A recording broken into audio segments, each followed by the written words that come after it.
Today's story is about a very intelligent boy who excels in his studies. However, he has some major flaws. He doesn't talk to anyone, avoids meeting people, and has no friends. Seeing this, his parents come up with a unique solution. They hire a girlfriend for him, but what happens after that is something no one could have expected. Let's dive into this story. At the beginning of the story, we see a girl named Maddie leaving her house in a hurry. She's rushing because her car is about to be seized by a government employee named Gary. It turns out that before Maddie's mother passed away, she took a loan from the bank to build a house and left it for Maddie. Now Maddie is trying to repay that loan. She works hard during the day as a bartender and drives a cab at night. Gary, who is also one of Maddie's ex-boyfriends, has come to take her car because she couldn't pay the loan installment on time. Maddie tries to stop him, but Gary remains firm. Suddenly, a young man, wearing nothing but underwear, comes out of Maddie's house while exercising. Seeing this, Gary gets jealous. Maddie, trying to handle the situation, quickly tells Gary, "Oh, that's my cousin visiting from Italy." The young man then comes over and starts acting close to Maddie, making Gary even more suspicious. Realizing Maddie is trying to fool him, Gary gets annoyed and drives off with her car. Without her car, Maddie has no way to get around. She decides to go to work on her roller skates instead. Later, while skating, Maddie notices her car parked on the road, still hooked to Gary's tow truck. She quickly goes to the car, gets inside, and tries to drive away. However, in her haste, she forgets to untie the car from the tow truck. When she tries to speed off, the car doesn't move. At the same time, Gary comes out of a nearby shop, sees what she's doing, and takes her car back. Maddie fails in her attempt to reclaim it. After this, Maddie goes to her friends Sarah and Sarah's husband, Jim, and shares her frustration. She tells them about losing her car and her struggles with the bank loan. Sarah tries to help by searching online for second-hand cars for Maddie, but Maddie sighs and says, "I've already checked everywhere. I doubt I'll find anything better." While browsing online, Sarah stumbles upon an unusual ad. A wealthy family is looking for a girl aged 20 to 25 to be their shy 19-year-old son's girlfriend. The ad mentions that the boy is very intelligent, but struggles with socializing and doesn't have any friends. In return, the family is offering a brand new car as a gift to the girl who can help him overcome his fears and gain confidence. At first, Maddie hesitates because she feels she might be too old for the boy. But after discussing it with Sarah and Jim, she decides to give it a shot. She needs the car desperately, and this might be her only chance. We then see Maddie skating her way to the wealthy family's house. She meets the boy's parents, who explain their situation. They tell her, "Our son Percy is 19 years old and extremely smart, but he doesn't talk to anyone, never goes out, and avoids girls completely. He's scared of things like smoking, partying, or even casual conversations. In his free time, all he does is watch short videos on his phone. We're worried that if this continues, he won't be able to adjust to university life next year."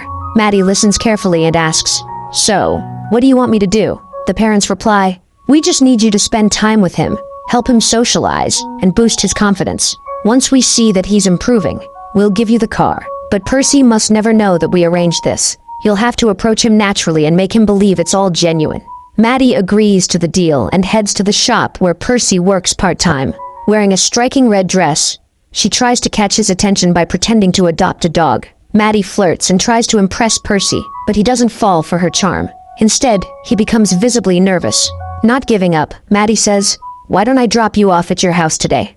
Percy hesitates and declines, but Maddie insists, picking up his bicycle and putting it in her van. With no other option, Percy reluctantly agrees to go with her. As they drive, Maddie jokingly says, "What if I kidnap you instead of taking you home?" She then steers the car toward her own house instead of Percy's. So Percy gets scared, and as soon as the car stops, he sprays pepper spray on Maddie's face. Maddie gets out of the car and says, "I was just joking with you.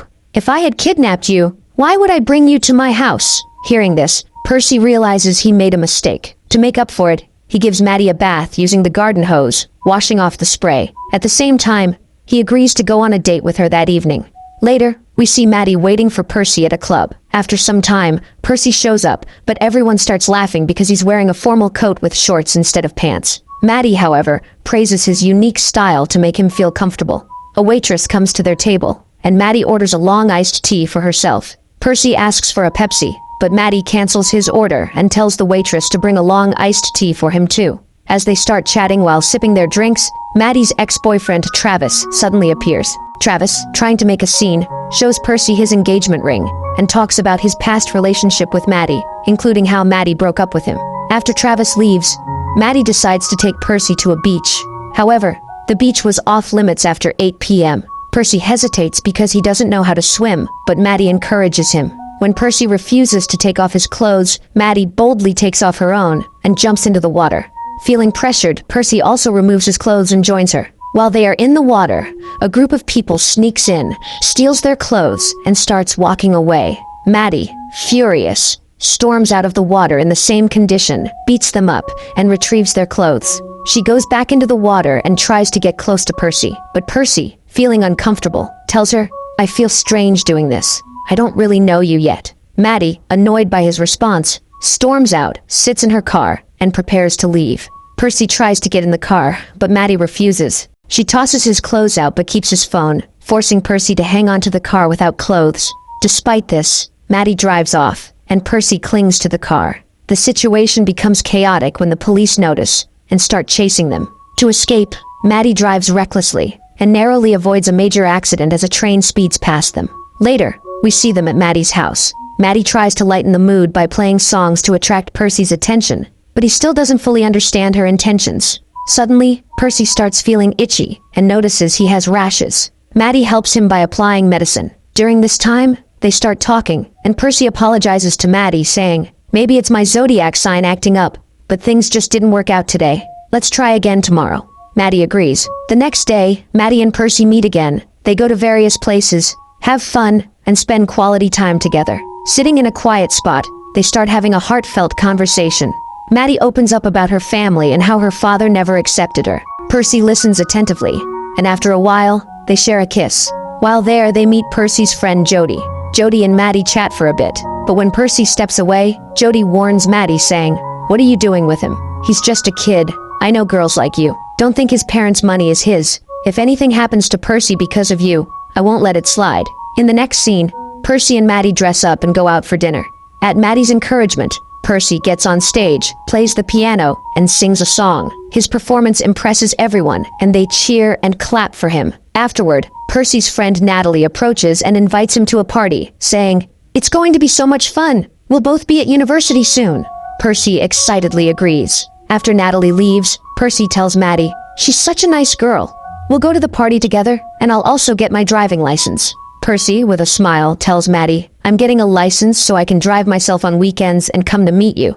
It was clear from his expression that Percy was getting deeply attached to Maddie, and Maddie was starting to realize this as well. After dinner, the two leave the restaurant, and in the car, Percy starts drinking. He suddenly confesses to Maddie, "I'm ready for you now. I've fallen in love with you, and I want to get intimate with you."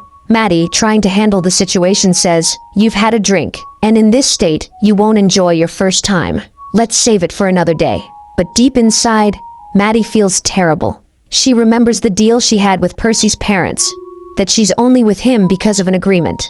Percy, unaware of all this, is taking things very seriously, and Maddie begins to feel guilty about playing with his emotions. The next day, Percy confidently tells his parents, "I'm getting my driving license now." His parents are thrilled to hear this, but then Percy adds, "I have a new girlfriend named Maddie, and I don't want a long-distance relationship with her, so I'm not going to the university anymore. I'm grown up now and can make my own decisions." Afterward, Percy takes his dad's car and drives off. Once he's gone, his parents call Maddie and remind her of their deal. They say, "The deal was that you'd get a car for convincing Percy to go to university. You can take the car now, but just make sure he goes." However, Percy overhears their entire conversation through the car's operating system. He feels deeply hurt and realizes Maddie's feelings for him might not have been genuine. Percy invites Maddie to his house, and despite knowing everything, introduces her to his parents. During dinner, he sarcastically makes fun of Maddie's age and then abruptly leaves the table. Furious, Percy takes that car with the help of his friend and crashes it into a tree. After returning home, Percy storms into his room and asks Maddie to get intimate with him. Maddie agrees, but because it's Percy's first time, it doesn't last long, and he becomes short of breath. Afterward, Percy reveals, "A tree has fallen on your car." Maddie immediately understands that Percy knows the truth about the deal. Percy, filled with anger and disappointment, says, "I thought you really liked me, but I was just a joke to you." Maddie pleads, "No, Percy, you're wrong. I really do like you. The deal was only to save my house, but I genuinely care about you and love you." Despite her explanation, Percy angrily tells Maddie to leave. Maddie returns home, heartbroken, She feels guilty for hurting Percy's emotions, while Percy goes back to his old habits, playing games and watching short videos. One day, Maddie gathers the courage to meet Percy again. She tells him, "Our friendship was real. I'm truly sorry, and I've been cursing myself for what I did to you." Maddie follows him, trying to convince him, but Percy is still angry and refuses to listen. He gets into his car, but Maddie doesn't give up. She stands in front of the car, blocking his way. Maddie pleads, "I just want to talk to you." Percy coldly responds, "I don't care about you anymore. Leave me alone," and starts driving. As Percy drives toward the beach, Maddie clings to the car, shouting for him to stop. The car suddenly veers into the sea, and Maddie falls into the water. Percy immediately stops the car, jumps out and rescues Maddie, pulling her to the shore. Maddie, shivering and emotional, says, "I'm so sorry, Percy." This time, Percy breaks down and hugs Maddie tightly, forgiving her as they both cry. In the final scene, Percy is seen packing his bags and getting ready to leave for university. He bids goodbye to his parents and steps outside. To his surprise, Maddie is standing there with a playful smile, asking, "Does anyone need a cab?" They both laugh, and the story ends on a sweet and happy note, filled with romance and fun. If you enjoyed this story, don't forget to like the video and subscribe to the channel for more funny and heartwarming stories.